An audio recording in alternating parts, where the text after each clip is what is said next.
Welcome, dear viewers, to this journey through one of the most defining moments in European history, the unification of Germany. Together, we will step into the 19th century, an era of revolutions, wars, and shifting alliances. This is more than a story of borders being drawn. It is the story of dreams, bloodshed, diplomacy, and the relentless pursuit of unity by people who long to belong to a greater whole. Over the course of this video, you will witness the struggles of kings and revolutionaries, soldiers and common citizens, all caught in a whirlwind of change. From the failed revolutions of 1848 to the dramatic wars led by Otto von Bismarck, every chapter is a piece of a larger puzzle that ultimately created a nation whose impact still resonates today. So sit back, open your mind, and allow yourself to be immersed in this sweeping epic of ambition, betrayal, courage, and triumph. By the end, you will not only understand how Germany was unified, but also why this unification changed the destiny of Europe forever. Let's begin this historic journey together. Imagine standing on a battlefield where smoke chokes the sky, where soldiers fall with cries of loyalty to lands that are not yet united. Imagine voices echoing in parliament halls, demanding freedom, only to be silenced by the iron will of monarchs. This is not just history, it is the beating heart of a people's dream, forged in fire and blood. The unification of Germany is not a dry tale of treaties and borders, it is a drama of hope, betrayal, and triumph that will pull you into its soul. Subscribe for more history, like and comment if you believe history should never be forgotten, and share to spark conversation about the lessons we must learn. The year is 1806. Europe trembles under the thunder of Napoleon's armies, and the ancient Holy Roman Empire, once a mighty symbol of German lands, is crumbling. For centuries, emperors in Vienna claimed dominion over countless principalities, dukedoms, bishoprics, and free cities. But the empire is a patchwork quilt, stitched together by fragile traditions and loyalties. As Napoleon defeats Austria and Prussia, the German lands find themselves at a crossroads. The Emperor Francis II of Habsburg watches helplessly as state after state bows to French pressure. The proud confederation of princes meant to defend German independence now surrenders their allegiance to Napoleon's new creation, the Confederation of the Rhine. In Vienna, Francis makes a painful choice. If he clings to the crown of the Holy Roman Empire, he risks humiliation as Napoleon dictates Germany's future. If he lets go, he ends 1,000 years of history. With a heavy heart, Francis dissolves the empire in August 1806, declaring himself instead Emperor of Austria. Across Germany, reactions are divided. Some mourn the end of an ancient institution, believing the Germans have lost their shield. Others, especially young nationalists and thinkers, see opportunity. The death of the old empire, they argue, is not the end, but the beginning. A new Germany could rise from its ashes, stronger, freer, and more united. This collapse is not just politics, it is a wound that sears into memory. Imagine a young student in Jena, hearing church bells toll for the empire's fall, vowing that one day Germany would rise as a nation. Imagine a blacksmith in Bavaria, cursing French domination, but secretly thrilled that the old feudal order has cracked. Imagine Francis himself, staring at the imperial regalia one last time, knowing that centuries of power vanish in his silence. The fall of the Holy Roman Empire is not merely the end of something old, it is the clearing of the stage. From the ruins, a new story begins, one that will shape Europe's destiny. The German question, what is Germany, who leads it, and how it can be unified, will dominate the century to come. The year is 1806. The Holy Roman Empire is gone, but Napoleon has no intention of leaving Germany in chaos. In its place, he creates a new political order, the Confederation of the Rhine. One by one, German princes gather in Paris, pledging loyalty to the French emperor. They trade their centuries-old allegiance to Vienna for the promise of survival under Napoleon's shadow. To some, it feels like liberation. To others, it is betrayal. The Confederation includes powerful states like Bavaria, Württemberg, and Saxony. Their rulers are rewarded with royal titles, expanded lands, and the prestige of standing under Napoleon's protection. Smaller states vanish, swallowed by their neighbors. The map of Germany shrinks from hundreds of fragmented territories to a few dozen stronger states, an accidental step toward unification. But make no mistake, this is no union of equals. The Confederation is Napoleon's puppet. Its armies must serve French campaigns. Its economies must feed France's war machine. In villages, German farmers watch in resentment as their sons march off to fight wars that are not their own. In cities, intellectuals grumble that their dream of a free German nation is being hijacked by a foreign ruler. Meanwhile, French influence transforms daily life. New laws and codes of administration sweep away remnants of feudal rule. Guild restrictions crumble, serfdom weakens, and modern reforms take root. The very institutions Napoleon imposes, meant to strengthen his grip, also sow seeds of change. Picture a Bavarian king, newly crowned, basking in power, while secretly knowing he owes everything to Paris. Picture a Prussian officer, burning with humiliation, excluded from the Confederation and forced to watch rival German states thrive under French rule. Picture a young teacher, telling his students that one day Germans must fight not as pawns of Napoleon but as masters of their own destiny. The Confederation of the Rhine is more than just a reshuffling of borders, it is the crucible in which a new Germany begins to take shape. Though ruled by France, the Germans begin to taste the idea of unity, even if it is unity born in subjugation. The story of German unification cannot be told without this first uneasy experiment in centralization. The Confederation of the Rhine may have reorganized the German lands, but something deeper was stirring, something that no emperor or king could control. This was the awakening of German nationalism, a force born not of crowns and treaties, but of poetry, philosophy, and song. In universities and taverns, students and intellectuals spoke of a new idea that all Germans, divided by states and dialects, were one people. Their unity, they argued, lay not in political borders, but in a shared language, culture, and history. Writers like Johann Gottlieb Fichte proclaimed in fiery speeches that Germany must awaken and rise from foreign domination. In music halls, Beethoven's symphonies thundered with a spirit that listeners felt as distinctly German. Poets like Heinrich von Kleist and Friedrich Schiller painted visions of freedom and destiny. Even fairy tales collected by the Brothers Grimm became more than stories, they became expressions of a shared German soul. But this awakening was not just cultural, it was political. The French occupation and Napoleon's rule, while hated, gave Germans a taste of reform and modern law. Serfdom weakened, trade flowed more freely, and barriers between states began to fall. For many, this hinted at what a unified Germany could achieve if freed from foreign chains. Imagine a group of students in Jena, their faces lit by candlelight, raising mugs of beer as they swear oaths to one day see Germany united. Picture a young woman reading Goethe's verses aloud in a small village, her voice trembling with pride as she imagines her homeland free. Picture a soldier, returning from Napoleon's wars, shaking his head at the thought of fighting for a French master, and instead dreaming of fighting for Germany itself. The awakening of nationalism was not loud at first, it was a whisper, a song, a speech. But it spread like wildfire through classrooms, theaters, and marketplaces. It became a quiet revolution of the heart, one that no army could extinguish. This chapter in Germany's story was not about kings or generals, but about ordinary people who dared to imagine something larger than themselves. Their ideas planted seeds that would in time grow into movements, uprisings, and wars. The German nation was not yet born, but in the minds of its dreamers it had already begun to breathe. The year is 1815. Napoleon has finally been defeated at Waterloo, and the great powers of Europe gather in Vienna to decide the future of the continent.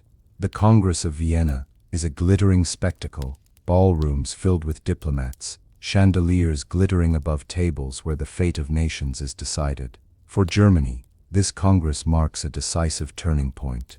The Holy Roman Empire is gone, the Confederation of the Rhine dissolved. The question is, what will replace them? At the head of the discussion stands Prince Metternich of Austria, the master diplomat of Europe. His goal is to maintain stability and suppress revolution. He does not want a united Germany. He wants a Germany that is weak, divided, and under Austrian influence. Opposite him stands Prussia, ambitious and hungry for power. Prussian leaders dream of greater influence in German affairs, but for now, they must accept compromise. In Vienna's grand halls, maps are redrawn. The Congress creates the German Confederation, a loose alliance of 39 states, dominated by Austria and Prussia, but intentionally weak. There is no emperor, no parliament, no common army.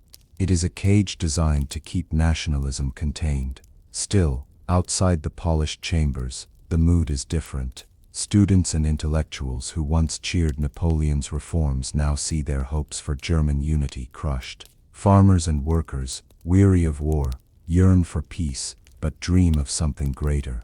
Imagine the opulent ballroom where Metternich smiles as musicians play waltzes, confident he has preserved the old order. Picture a Prussian general, biting his lip as he watches Austria tighten its grip. Picture a young German nationalist standing outside the palace gates, hearing laughter within, and realizing that the voices of the people are not welcome here. The Congress of Vienna does more than restore monarchies. It sets the stage for decades of conflict between the forces of reaction and the rising tide of nationalism. The German Confederation, weak by design, will prove incapable of satisfying either ambition or unity. For now, Metternich and his allies have won, but beneath the polished marble floors of Vienna, the seed of discontent grows. From the ashes of Napoleon's empire and the decisions of the Congress of Vienna arose a fragile structure, the German Confederation, founded in 1815. This alliance of 39 states was meant to replace the Holy Roman Empire, but it was deliberately designed to be weak. At its head stood a Diet Assembly in Frankfurt, presided over by Austria, but this was no parliament of the people. There were no elections, no constitution, and no real power. It was a gathering of princes and diplomats, committed more to protecting their thrones than to representing their subjects. For Austria's Prince Metternich, this arrangement was ideal. It kept Germany divided, crushed the dream of unity, and allowed Austria to maintain dominance. Prussia, though powerful, remained a junior partner. The Confederation was a balancing act, enough cooperation to prevent chaos, but too fragile to ignite true nationhood. Yet within this structure, tensions brewed. Students and liberal thinkers mocked the Confederation as a shadow of a nation. Secret societies formed, swearing to fight for a free and united Germany. Soldiers weary of fighting for foreign causes questioned why Germans could not have their own strong state. Economically, change was coming. As industrialization began, railroads and factories stitched together regions that politics had divided. The Zollverein, a customs union led by Prussia, slowly fostered economic unity, showing Germans the advantages of working together.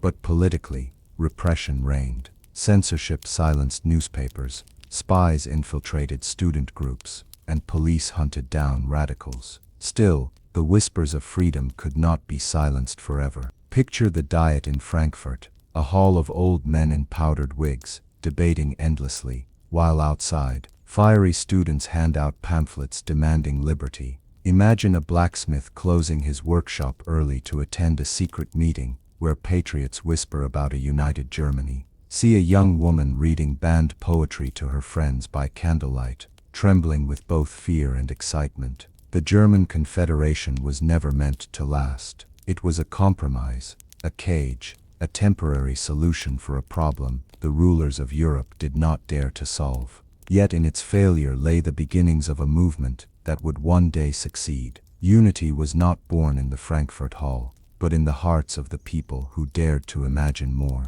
The German Confederation may have been created to suppress change, but throughout the 1820s and 1830s, a different current was rising, the liberal movement.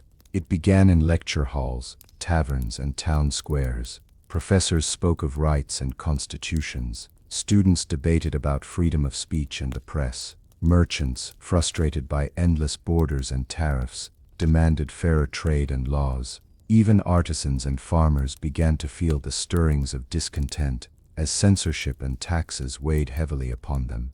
At the heart of this movement was a simple demand: representation. People wanted a voice in their government. They wanted constitutions that guaranteed freedoms, parliaments that reflected the will of the people, and rights that could not be crushed by decrees from Vienna or Berlin.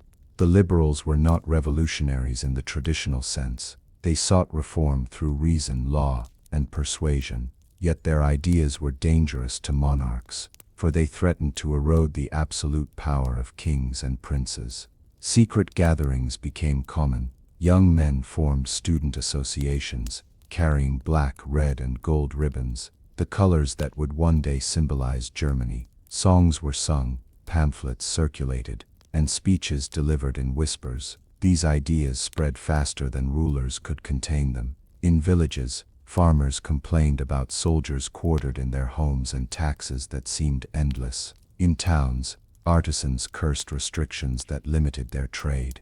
In cities, merchants pushed for the economic progress promised by the Zollverein. The movement grew not just from lofty ideals, but from everyday frustrations. Picture a university professor pacing before a class of wide-eyed students, telling them that liberty is their birthright. Picture a group of young men gathering in a tavern, raising mugs and declaring that one day Germany will be free. Picture a merchant slamming his hand on a ledger, furious at tariffs that choke his business, whispering to his peers about change. The rise of liberal movements in Germany was not yet a revolution, but it was the spark before the fire. Their demands were clear: freedom, unity, and reform.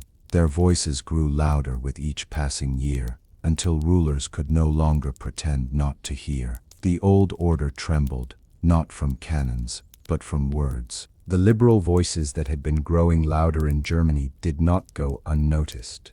To Prince Metternich, the Austrian statesman who held Europe's fate in his hands, these movements were not harmless debates. They were sparks that could ignite revolution. In 1819, after a radical student assassinated a conservative writer, Metternich seized his opportunity. The result was the Carlsbad Decrees, a set of harsh laws designed to silence liberal and nationalist voices across the German Confederation. Universities, once the breeding grounds of ideas, came under strict surveillance. Professors suspected of spreading dangerous thoughts were dismissed.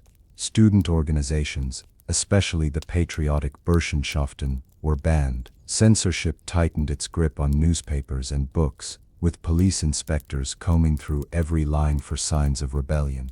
The decrees struck at the heart of the young German spirit. Lecture halls grew silent, taverns suspicious, newspapers timid. But repression did not kill the ideas. It only drove them underground. Students still whispered of unity, professors still smuggled banned writings, and pamphlets still circulated in secret.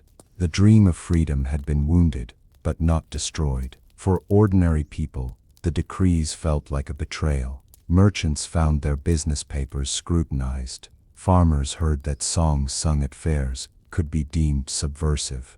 Even poets and playwrights faced punishment for stirring too much passion. Life became a shadowed existence, with fear hanging over every word. Imagine a university classroom where students sit stiffly, glancing over their shoulders as a government spy lurks at the back. Picture a professor being led away, his books confiscated, his career shattered. Picture a student burning pamphlets in a fireplace, tears in his eyes, swearing never to forget the words he destroyed. Picture a young journalist, trembling as he censors his own article, knowing one wrong word could end his freedom. Metternich's goal was clear: to preserve the old order at any cost. To him, liberty was chaos, nationalism was rebellion, and Germany's future was to remain divided and obedient. But history has shown that ideas cannot be silenced forever. The Carlsbad Decrees slowed the liberal movement, yet in doing so they also deepened resentment. For every voice silenced, another whispered in defiance. The repression of 1819 would not prevent change, it would only delay the storm. While censorship and repression tightened across the German Confederation, another force was quietly transforming the land: industrialization. By the 1830s and 1840s, smokestacks began rising over towns, railroads cut across fields, and factories replaced village workshops. This was not just an economic shift, it was a revolution that reshaped German society. The once rural landscape echoed with the sound of steam engines. Coal and iron fueled new industries in the Ruhr, Saxony, and Silesia. Railways linked cities that had once been isolated, shrinking distances, and fostering connections between regions. For the first time, Germans from different states could travel quickly, trade easily, and feel part of something larger than their own province. The Zollverein, a customs union led by Prussia, eliminated trade barriers between most German states. This boosted commerce and created a shared economic identity. Merchants prospered, workers flocked to growing cities, and a new middle class emerged, educated, ambitious, and impatient with outdated political systems. But industrialization also brought hardship. Workers endured long hours, dangerous machines, and poverty wages. Families lived in cramped housing near factories, plagued by disease and pollution. Children labored beside adults, their small hands ideal for dangerous tasks. The divide between rich and poor widened, fueling anger and calls for reform. Picture a crowded train steaming through the countryside, carrying passengers who marvel at the speed of travel. Imagine a merchant smiling as his goods cross state borders freely for the first time. See a factory floor, where men and women toil in deafening noise, sweat dripping, sparks flying. And then picture a worker returning home at night, exhausted, watching his child cough in a smoky, cramped room. Industrial growth did more than change the economy. It shaped national identity. The railways carried not just goods, but ideas. Newspapers spread more widely, carrying liberal and nationalist voices into every corner of Germany. The Zollverein showed that unity brought prosperity. The rulers of the German Confederation tried to control thought and politics, but they could not stop the steam engine. The very forces they sought to contain were being accelerated by iron, coal, and rail. By mid-century, Germany was no longer a land of sleepy villages and scattered duchies. It was a nation in the making, its destiny driven forward on steel tracks. The call for unity was no longer just political, it was economic, practical, and unstoppable. While industry and trade pulled Germans closer together, politics continued to push them apart. The question of leadership haunted the German Confederation. Who would lead Germany, Austria or Prussia? Austria, old and proud, had been the traditional leader of German lands for centuries. Prince Metternich ensured Austria's dominance within the Confederation, presiding over the Diet in Frankfurt and crushing any hint of liberal reform. But Austria was a vast empire, filled not just with Germans but also Hungarians, Czechs, Italians, and countless others. To many, Austria looked less like a German power and more like a multinational empire holding Germany back. Prussia, meanwhile, was rising. With its strong army, efficient bureaucracy, and growing economy, it began to rival Austria's influence. The Zollverein placed Prussia at the center of German trade, drawing many northern states into its orbit. While Austria resisted change, Prussia seemed the engine of progress. This rivalry divided Germany into two camps: those who favored Austria's conservative order, and those who looked to Prussia as the future. Intellectuals debated the idea of Greater Germany, including Austria versus Lesser Germany, without Austria, led by Prussia. Imagine a Frankfurt diplomat bowing to Austria's commands while a Prussian officer smirks across the table. Picture merchants who prefer Prussia's open trade routes, cursing Austria's resistance to progress. Picture students debating heatedly in taverns about whether Germany's destiny lies with Vienna or Berlin. The rivalry was more than politics, it was a battle for the soul of Germany. Austria promised stability, but Prussia promised strength. The question would not be settled with speeches or debates. In time, it would be answered by war. By the mid-1840s, Germany was a land of growing tension. Industrialization had changed society, The rivalry between Austria and Prussia deepened, and the people grew restless. The storm clouds of revolution were gathering. In the countryside, failed harvests brought hunger. Bread prices soared, and peasants rioted in desperation. In the cities, workers faced long hours and dangerous conditions in factories. Families crowded into squalid housing, disease spreading in the smoke-filled air. Discontent simmered in every corner. Meanwhile, liberals and nationalists, frustrated by decades of censorship and repression, demanded change. Secret meetings became louder. Pamphlets circulated more boldly. Songs of freedom echoed in taverns and student halls. The tricolor of black, red, and gold appeared more openly, daring authorities to react. The rulers of Germany sensed the danger, but clung to old methods. Spies multiplied, prisons filled, and soldiers patrolled the streets. Yet repression only deepened the people's anger. News from abroad, about revolts in France, Italy, and Poland, inspired Germans to believe that their moment was near.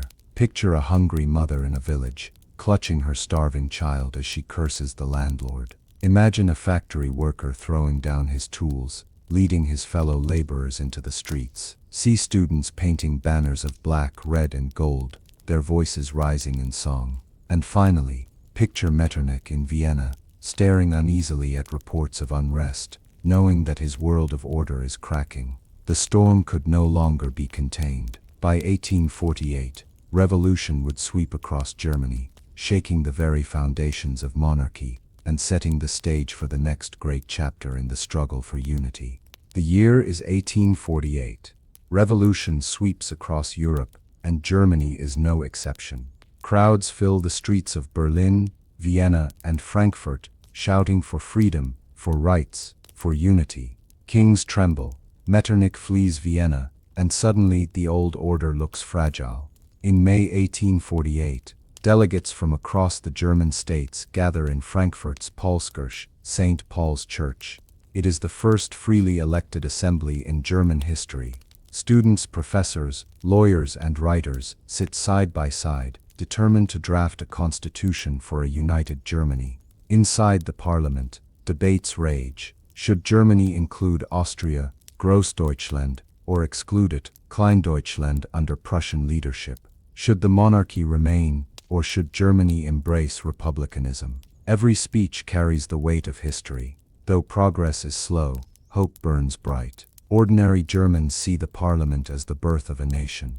Pamphlets, songs, and banners proclaim the dawn of freedom. For a brief moment, the dream of a united Germany seems within reach. Picture the grand church hall, filled with candlelight, as orators thunder about liberty. See crowds gathered outside, waving black, red, gold flags. Imagine a student weeping with joy as he hears the words, "We the German people." But beneath the hope lurks danger. The rulers have not disappeared, and their armies still wait. The revolution of 1848 was not only about parliaments and speeches, it was about the people. Across Germany, peasants, workers, and students rose to demand change. In villages, peasants demanded relief from feudal dues and fairer treatment. In cities, workers struck for shorter hours, higher pay, and humane conditions. Women, too, raised their voices, demanding education and political recognition. Students marched with flags and pamphlets, shouting that liberty could not be delayed. Street demonstrations erupted in Berlin, Vienna,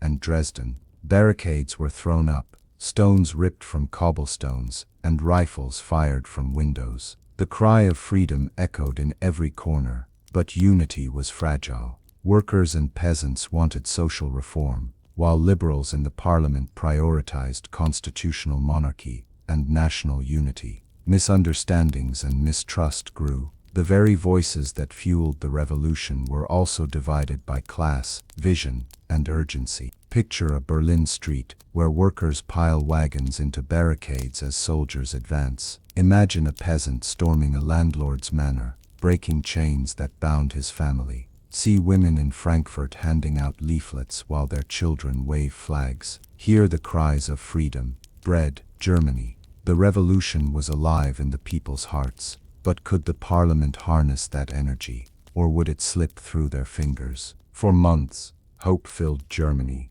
Yet by late 1848, cracks appeared in the revolutionary dream. The Frankfurt Parliament, once a beacon, grew paralyzed by endless debates. Should Germany include Austria? Should the crown belong to a king or the people? These questions divided delegates, while the people grew impatient. Meanwhile, monarchs regrouped. The kings of Prussia, Bavaria, and Saxony bided their time, waiting for the revolution to weaken.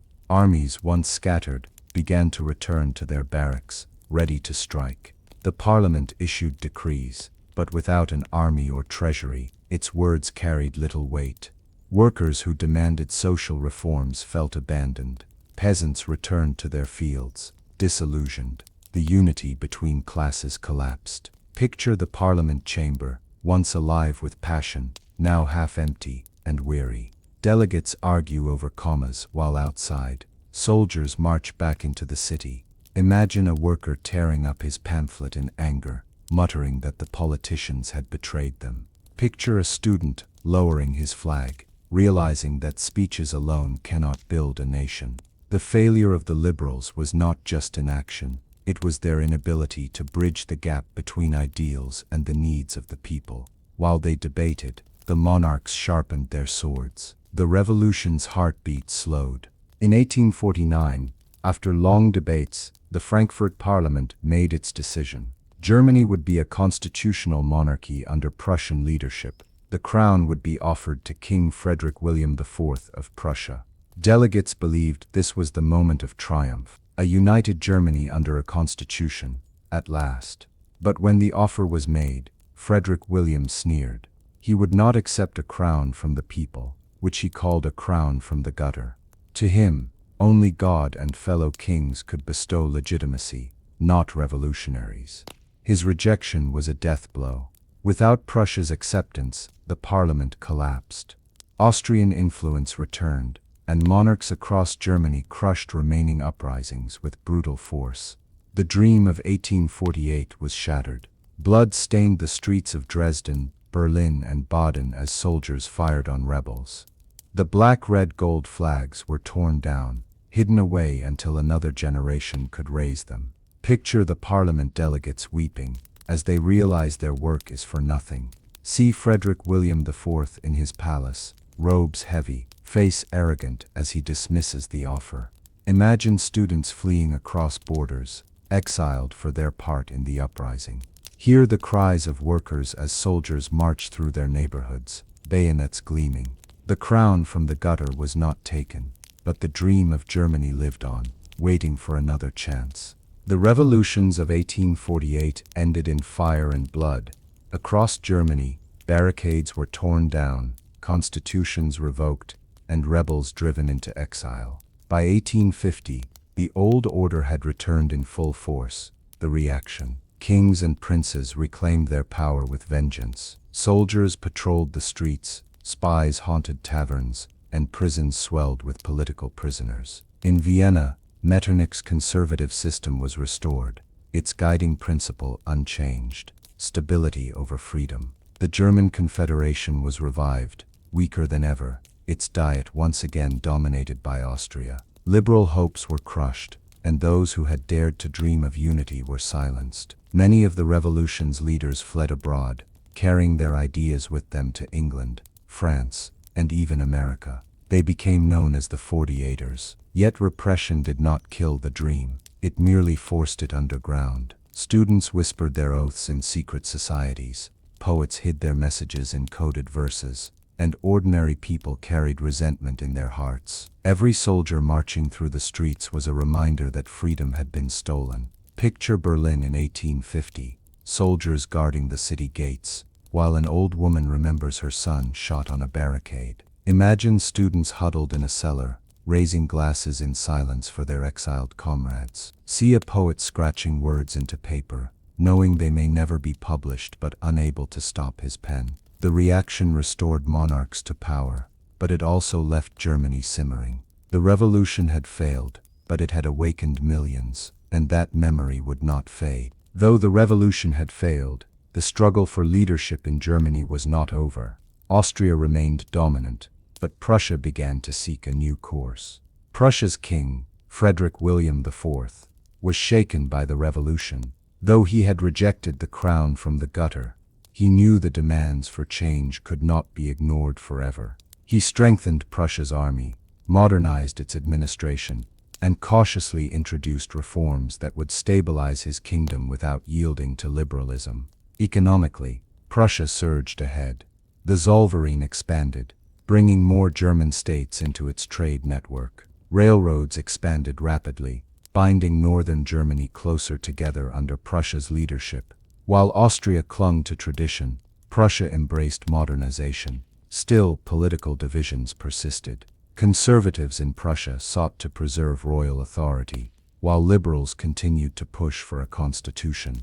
The struggle between progress and reaction defined every debate in Berlin. But behind these tensions, one truth grew clearer. Austria and Prussia could not share power forever. Germany's future would belong to one or the other. Imagine a Prussian officer training new recruits with discipline and pride. Picture a merchant smiling as his goods travel easily through Zollverein railways. Picture a young liberal debating heatedly in a cafe, only to be hushed by watchful spies. Prussia's new course was not yet decisive, but the pieces were moving into place. The question remained, who would guide Germany into its future? Amid Prussia's cautious reforms, a new figure emerged, one who would shape Germany's destiny more than any other: Otto von Bismarck. Born into a noble Junker family, Bismarck was tall, broad-shouldered, and fiercely ambitious.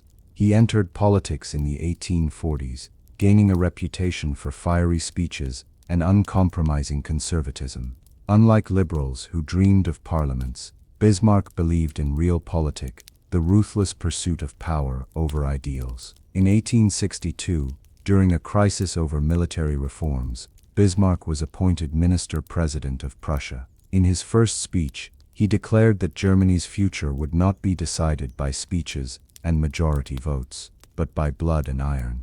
Bismarck was no romantic nationalist. He cared little for flags or poetry. For him, unification was a tool to strengthen Prussia. Yet his cunning, determination, and ruthless diplomacy would succeed where the liberals of 1848 had failed. Picture Bismarck in Parliament, towering over his opponents, voice booming as he mocks their dreams. Imagine him in his office, bent over maps, planning alliances and wars. See a liberal deputy slamming his fist in frustration, unable to counter Bismarck's iron logic. The age of idealism was over. The age of power had begun. And at its center stood Bismarck, the Iron Chancellor. Otto von Bismarck was no dreamer. Unlike the revolutionaries of 1848, he did not speak of liberty or poetic visions of a united Germany. His creed was realpolitik, the politics of reality. To Bismarck, ideals were meaningless without power. He believed that nations must act not according to lofty principles, but according to strength, necessity, and opportunity. If treaties served Prussia's interests, he upheld them. If they did not, he tore them apart. He manipulated allies, enemies, and even his own king with ruthless skill.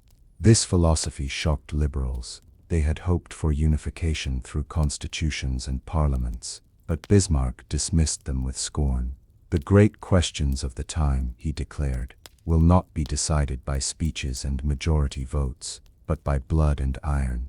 Picture Bismarck in his office, studying a map of Europe. Every border is a chessboard square, every king a piece to be moved. Imagine him whispering promises to one diplomat, while secretly plotting against another. See a liberal newspaper editor tearing his hair out as Bismarck bends the rules, ignoring constitutions and public opinion alike. Realpolitik was not about morality, it was about survival. Bismarck understood that the dream of Germany could only be achieved if it was forged through power, and in his hands, Prussia would become the hammer.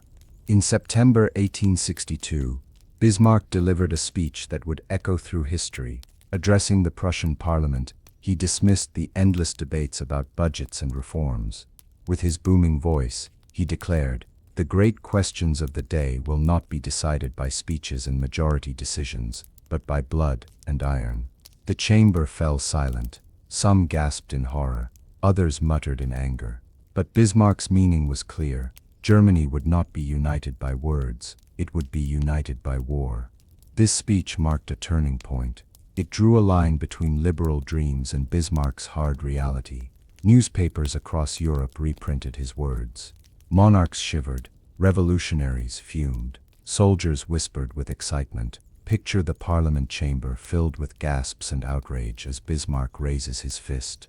Imagine a liberal deputy shouting that freedom cannot be built on violence, while Bismarck smirks coldly. See soldiers in a barracks, repeating the words with pride, knowing their time had come. The age of blood and iron had begun, and Bismarck would make it real. Bismarck's words would have been empty without power to back them. That power lay in the Prussian army. But by the 1860s, the army needed reform. Weapons were outdated, funding was short, and Parliament resisted the king's requests for military expansion. Bismarck found a solution: bypass Parliament. He collected taxes without approval, using the funds to modernize the army in secret.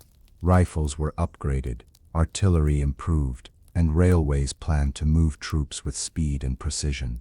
The heart of this reform was General Helmuth von Moltke, a brilliant strategist. With his quiet genius, Moltke modernized tactics to suit the new age of railways and rifles. Prussia's army became not just disciplined, but technologically advanced. These reforms outraged liberals, who saw them as unconstitutional. Yet Bismarck pressed forward, declaring that the state must act, with or without Parliament's blessing.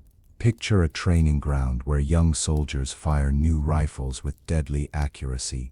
Imagine Moltke bent over maps, drawing lines of railways and troop movements. See a liberal deputy pounding his desk in fury, as Bismarck shrugs.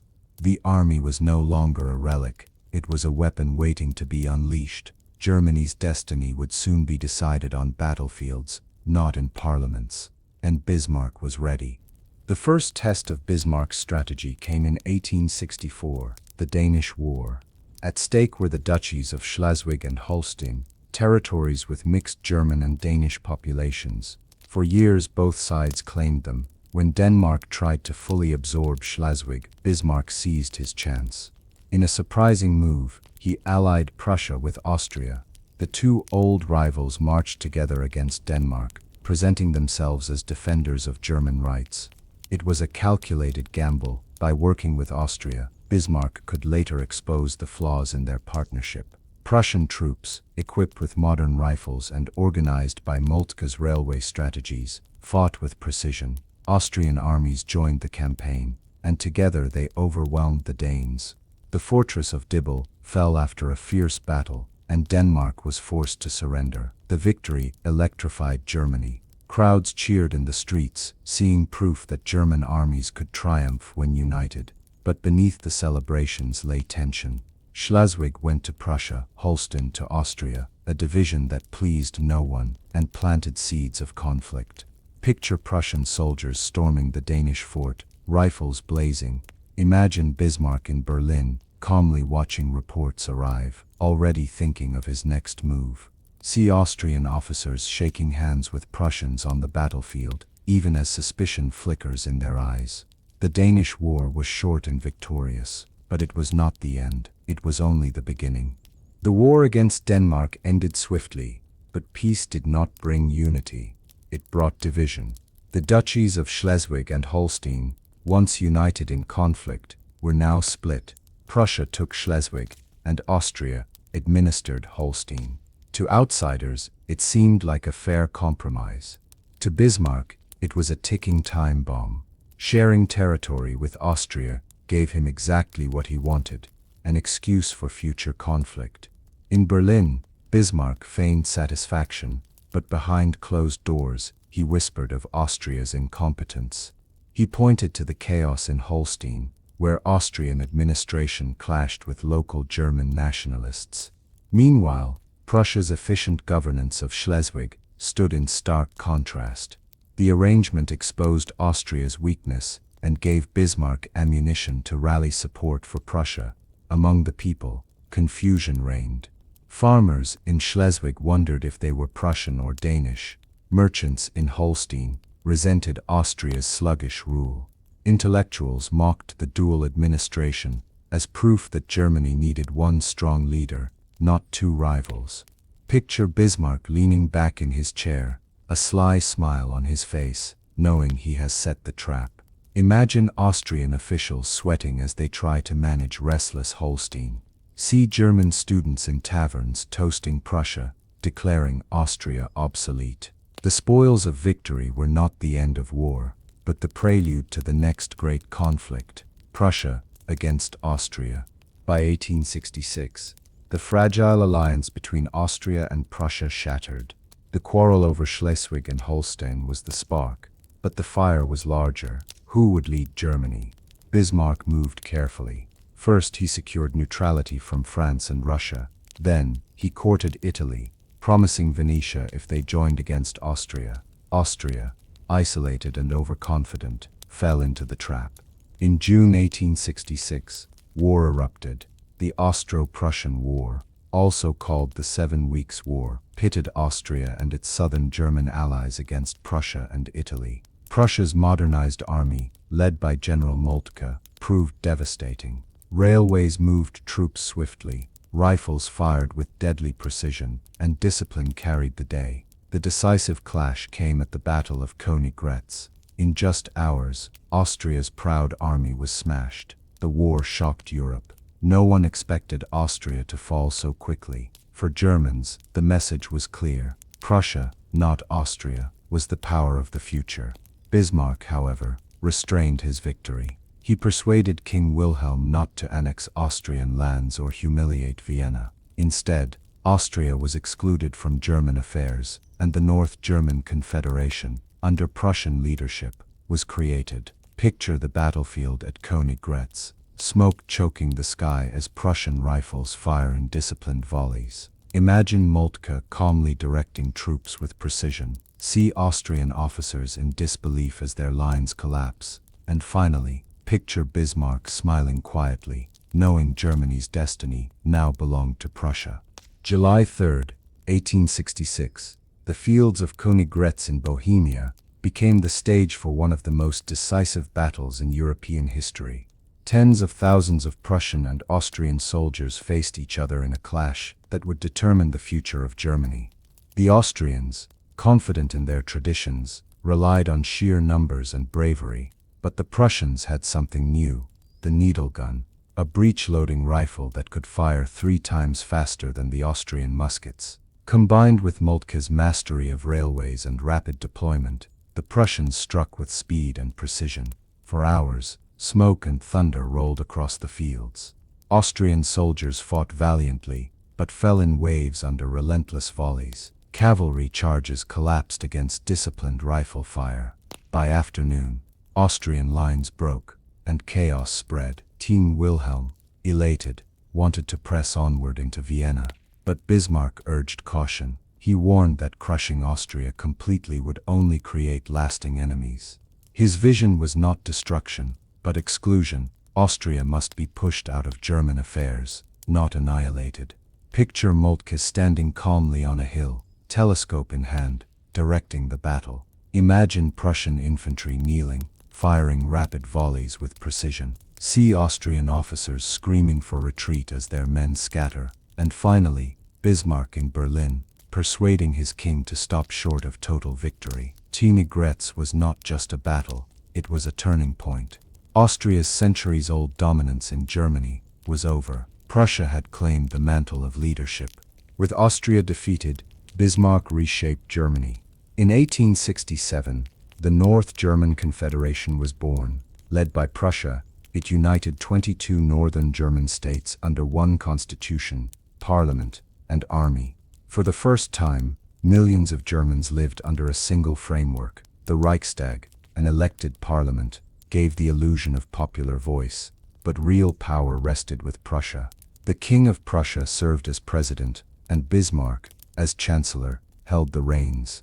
Austria was excluded completely, ending its centuries-long claim to leadership. Southern German states like Bavaria, Württemberg, and Baden remained independent. For now, but were bound by military alliances to Prussia.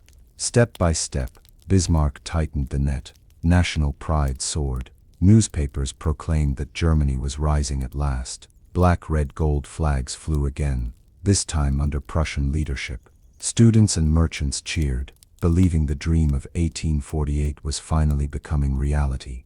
Yet some liberals worried that unification had come not through freedom, but through Bismarck's iron hand. Picture Berlin, alive with celebration, flags waving as citizens cheer. Imagine Bismarck, standing at a podium, carefully concealing his satisfaction. See a Bavarian official frowning, wary of Prussia's growing power. Picture soldiers marching in unison, their boots echoing the strength of the new order. The North German Confederation was not yet the German Empire, but it was the scaffolding, the frame upon which the final structure would soon be built. By 1870, only one great obstacle remained to full German unification: France. Southern Germany still stood apart, and only an external threat could unite all Germans under Prussia. Bismarck knew this, and so did Emperor Napoleon III of France. France watched Prussia's rise with alarm. The defeat of Austria had shifted the balance of power. A united Germany on France's border threatened its influence in Europe. Napoleon III sought ways to weaken Prussia, but Bismarck was already several steps ahead. The immediate spark was the Spanish throne crisis. When a Prussian prince was considered for the Spanish crown, France demanded guarantees that no Hohenzollern would ever take it. King Wilhelm I tried to calm matters with diplomacy, but Bismarck twisted the situation to his advantage. He edited the king's polite message into the infamous Ems dispatch, making it seem as though France had been insulted. Outraged, Napoleon III declared war, exactly as Bismarck had planned. Picture Wilhelm meeting politely with a French envoy in a garden, his words calm. Imagine Bismarck at his desk, slashing lines from the dispatch, turning courtesy into insult. See French newspapers screaming for war, crowds shouting in Paris. And finally, picture German states rallying behind Prussia, their divisions swept aside by the threat from across the Rhine. France had taken the bait. The final war of unification was about to begin. The stage for the final act of German unification was set in the summer of 1870. At the spa town of Ems, King Wilhelm I politely received a French envoy, who demanded assurances that no Hohenzollern would ever sit on the Spanish throne. Wilhelm, ever courteous, declined without insult, and reported the matter to Bismarck. But Bismarck saw opportunity. He took Wilhelm's polite telegram and edited it mercilessly, stripping away the courtesies and making it sound as if France had been rudely dismissed. The new version, known as the Ems Dispatch, was released to the press. France exploded with fury. Newspapers screamed that Prussia had humiliated the empire. Crowds in Paris demanded revenge. Within days, Emperor Napoleon III declared war on Prussia, exactly as Bismarck had planned. The Ems Dispatch was not just a diplomatic note, it was a spark that ignited war.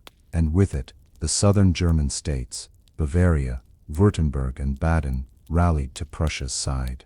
What liberal speeches in 1848 had failed to achieve, Bismarck had accomplished with a single stroke of his pen. War came swiftly. France, confident in its glory, believed it would march into Berlin in weeks. But Prussia was ready. Moltke's railway plans moved troops with lightning speed. Prussia's needle guns and heavy artillery gave them an edge. And most importantly, the southern German states joined the fight. For the first time, North and South Germans fought together against a common enemy. Soldiers from Bavaria stood beside Prussians, shouting the same battle cries. A sense of national unity began to burn on the battlefield. The French, led by Napoleon III, soon faltered. At Sedan, in September 1870, the French army was surrounded. Napoleon III himself was captured, a humiliation that stunned Europe. France's Second Empire collapsed overnight, replaced by a desperate republic. The war, however, was not over. French forces and civilians prepared to fight on. But for Germany, the victory at Sedan was proof they were no longer a collection of states. They were a nation in arms. After Sedan, German armies advanced deep into France. By September 1870, Paris was surrounded. The great city endured months of siege as Prussian artillery pounded its defenses. Balloons carried messages out of the city, and desperate Parisians ate rats and zoo animals to survive. Inside Paris, Republicans vowed to fight to the bitter end. Outside, German soldiers dug trenches and waited. Winter came, bringing hunger and disease. The world watched as France's proud capital suffered. For Germans, the siege was a test of endurance. Soldiers from every German state stood side by side, shivering in the cold but united in purpose. In their camps, soldiers spoke of Germany, not just as a dream, but as the nation they were building together in fire and blood. By January 1871, Paris could hold no longer. Starving and broken, the city surrendered. The surrender of Paris in January 1871 sealed the fate of France and secured victory for Prussia and its allies. The war had been swift, brutal, and decisive. For Germans, the triumph was more than a military success. It was the fulfillment of a dream centuries old. From Prussians to Bavarians, soldiers and citizens alike celebrated not just victory, but unity. Black, red, gold flags waved beside Prussian eagles. Church bells rang across every town. Bismarck, however, remained cautious. In negotiations, he demanded harsh terms.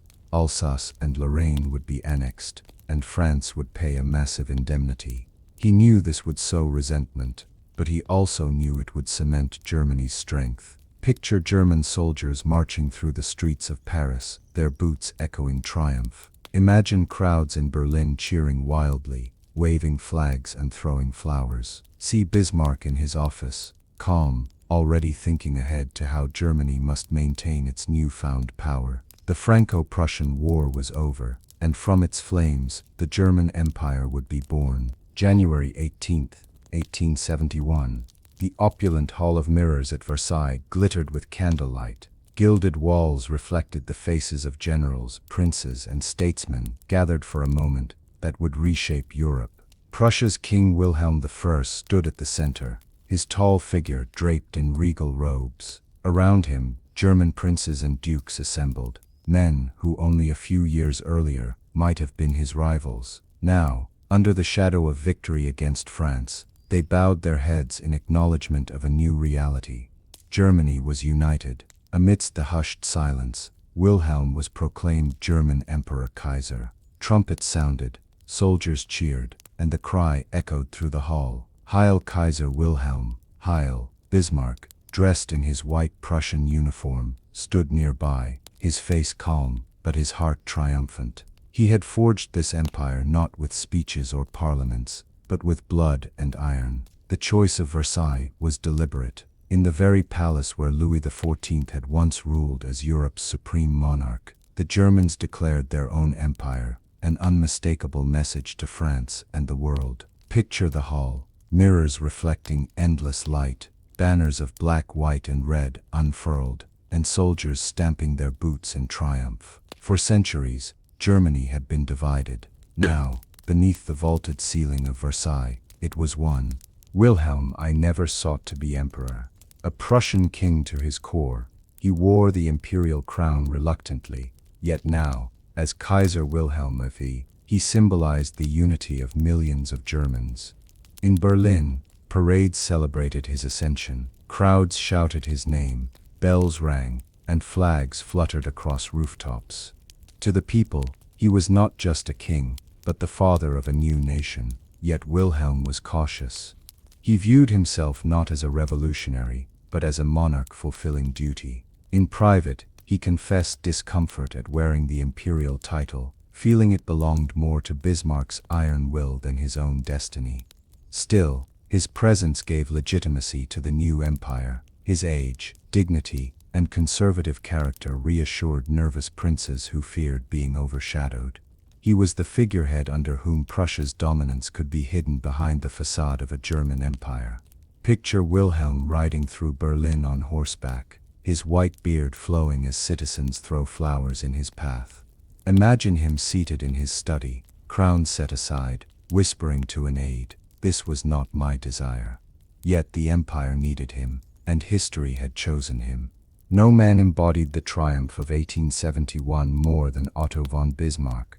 Once dismissed as a reactionary, now he stood as the architect of German unity. In Versailles, he wore a white Prussian uniform, his massive frame towering among generals and princes. To many, he seemed almost like a king himself. Yet he remained the servant of Wilhelm, careful never to overshadow his monarch. Back in Berlin, liberals who once despised him now hailed him as a national hero. Newspapers praised his genius, calling him the Iron Chancellor.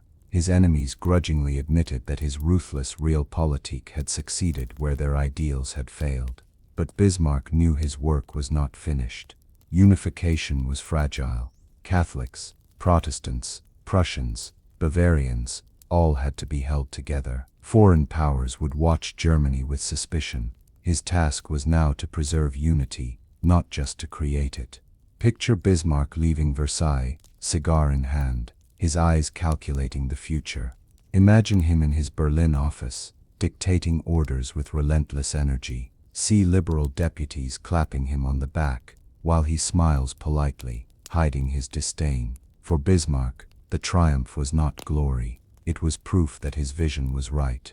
Germany had been forged by blood and iron, and he would ensure it endured. As news of the proclamation spread, celebrations erupted across Germany. In Munich, Frankfurt, Hamburg, and countless villages, people poured into the streets. Church bells rang, bonfires blazed, and parades filled every town square. Students sang patriotic songs, their voices echoing the ideals of 1848, now seemingly fulfilled. Merchants decorated shops with black, white, red banners. Farmers lit torches and marched in rustic processions. For ordinary Germans, the dream of unity had at last become real. Yet not all celebrated equally. Some liberals whispered that unity had been achieved through monarchy and war, not through freedom. Catholics in the South feared domination by Protestant Prussia. Socialists warned that the new empire ignored workers' needs. But for the majority, joy drowned out doubt. For the first time, they could call themselves Germans without hesitation. Picture students marching with flags, their songs filling the air. Imagine peasants dancing around bonfires in village fields. See Berlin lit up with fireworks, the night sky glowing red and gold. And picture families raising glasses at their tables, toasting the empire and the hope of a brighter future. The unification of Germany was not perfect, but to millions, it was a miracle. Germany's unification in 1871 was celebrated with fireworks, parades, and cheers. But unity had not come cheaply. It had been forged in blood and sacrifice. Tens of thousands of soldiers lay buried in fields, from Schleswig to Königgrätz to Sedan. Families mourned sons and fathers who would never return. Villages carried scars of war, burned homes, ruined crops, and grieving widows. Economically, the war indemnity imposed on France brought riches to the new empire. Railroads expanded, industries boomed, and cities grew.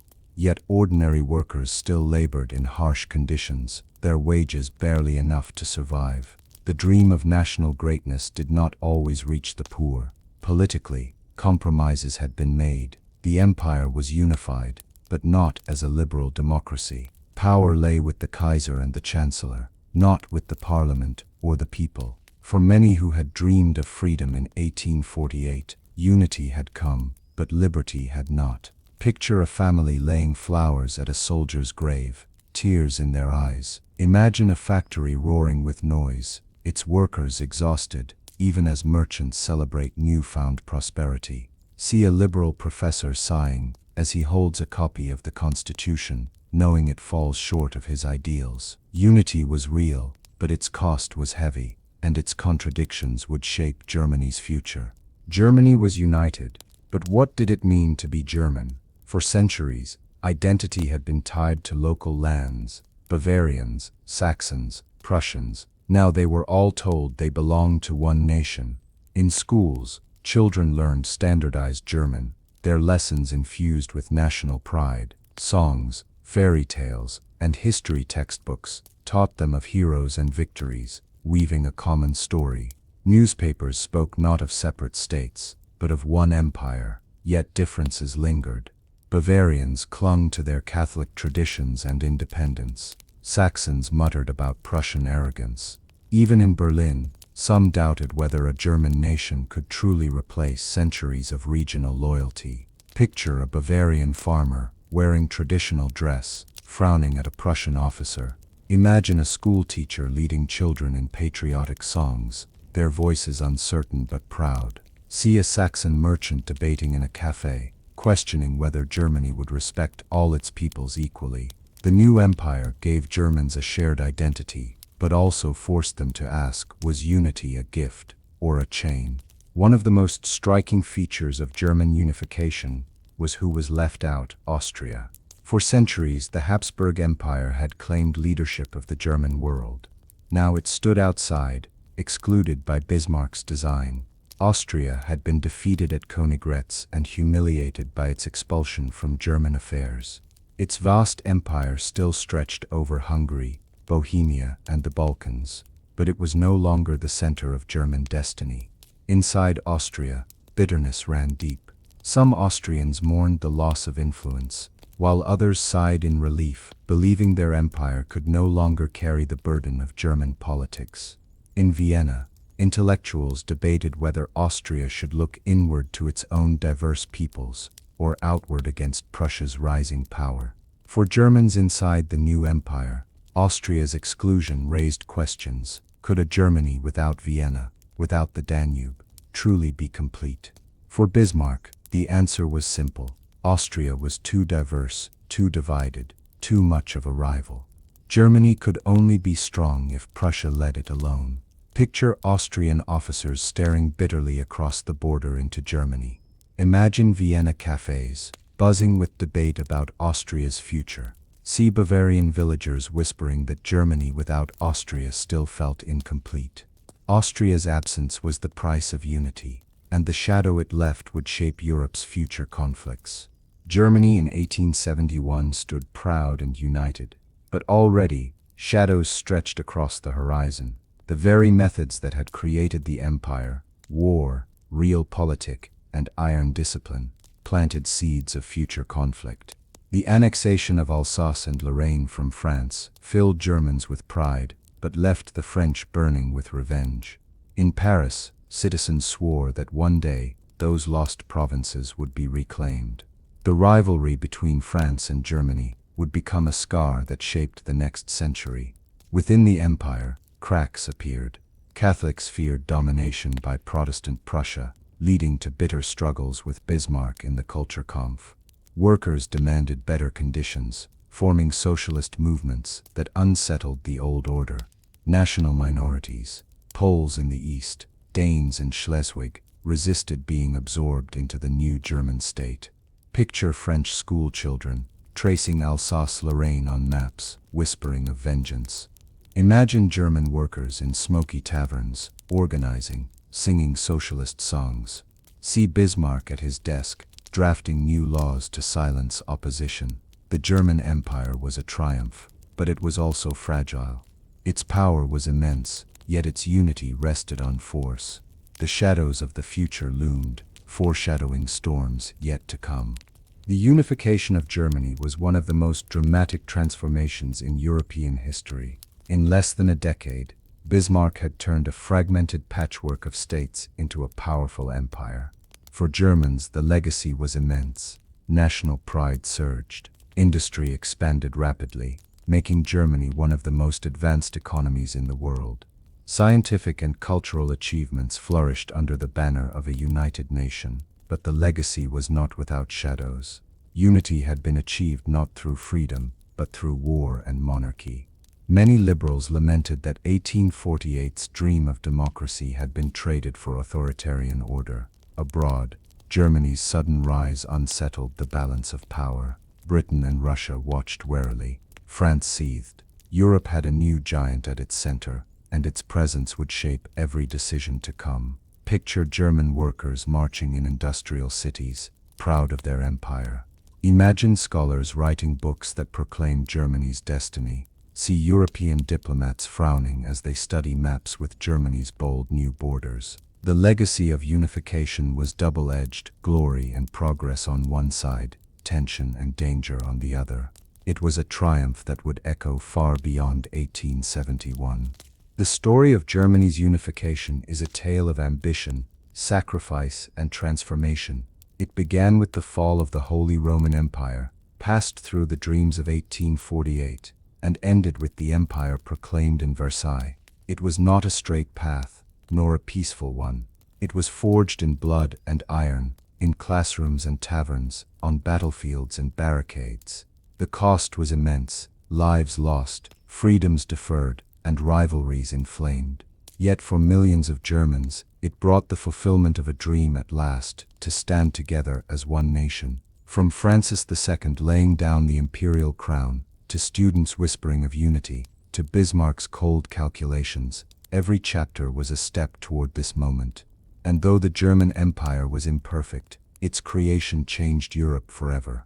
Picture a panoramic vision, from the ashes of 1806 to the triumph of 1871. Germans of all classes, students, workers, princes, soldiers, standing together beneath a single flag. Their faces are weary, proud, and hopeful. The unification of Germany was not the end of a story, it was the beginning of a new one. A nation had been born, not in peace, but in fire. Hey everyone, thanks for all the wonderful feedback on yesterday's story. It's incredible to see comments from Australia to Zimbabwe. Remember to turn on notifications so you don't miss tonight's special relaxation session. Sweet dreams, everyone. From the fall of the Holy Roman Empire to the battles of Königgrätz and Sedan, from the failed dreams of 1848 to the triumphant proclamation at Versailles in 1871, we have seen a nation rise from division to unity. But this story was not only about kings, generals, or even Bismarck's iron will. It was also about the countless ordinary men and women whose sacrifices, hopes, and struggles shaped history. Unification came at a cost: lives lost, freedoms postponed, and rivalries ignited that would echo into the future. Yet it also fulfilled a centuries-old dream, giving millions of people a shared name and destiny: Germany. The lessons of this history remind us that unity is never simple, never free, and always forged in struggle. Thank you, dear viewers, for walking this path with me, through the battlefields, the parliaments, and the voices of poets and workers who believed in something greater than themselves. By remembering their story, we keep alive the truth that history is not just the past, it is the foundation of our present and our future.